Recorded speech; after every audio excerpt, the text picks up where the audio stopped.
Job chapter 15, verse 1 to 35.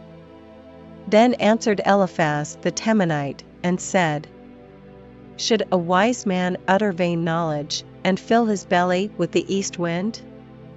Should he reason with unprofitable talk? Or with speeches wherewith he can do no good?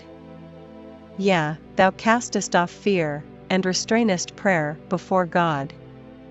For thy mouth uttereth thine iniquity, and thou choosest the tongue of the crafty. Thine own mouth condemneth thee, and not I, yea, thine own lips testify against thee. Art thou the first man that was born? Or wast thou made before the hills? Hast thou heard the secret of God?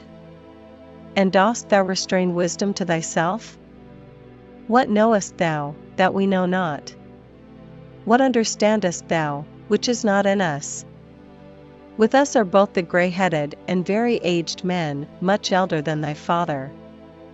Are the consolations of God small with thee? Is there any secret thing with thee? Why doth thine heart carry thee away? And what do thy eyes wink at?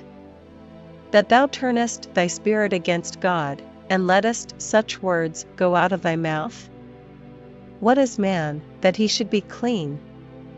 And he which is born of a woman, that he should be righteous?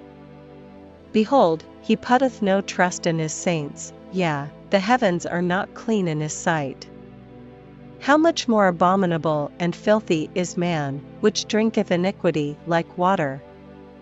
I will shew thee, hear me, and that which I have seen I will declare, which wise men have told from their fathers, and have not hid it.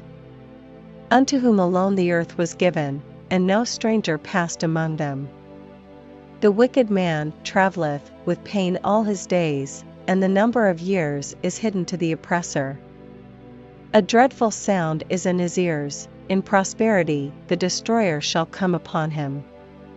He believeth not that he shall return out of darkness, and he is waited for of the sword. He wandereth abroad for bread, saying, Where is it?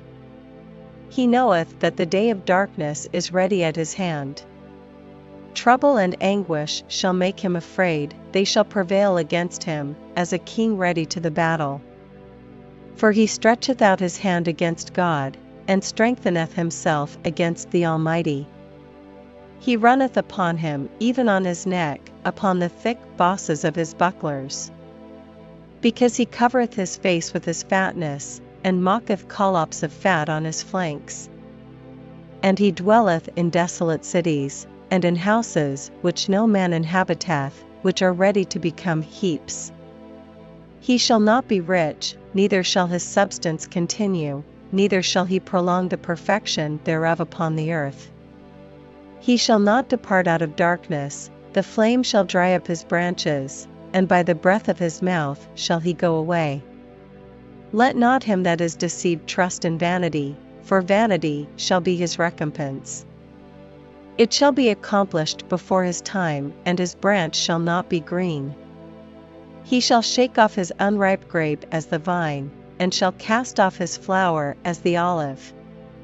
For the congregation of hypocrites shall be desolate, and fire shall consume the tabernacles of bribery.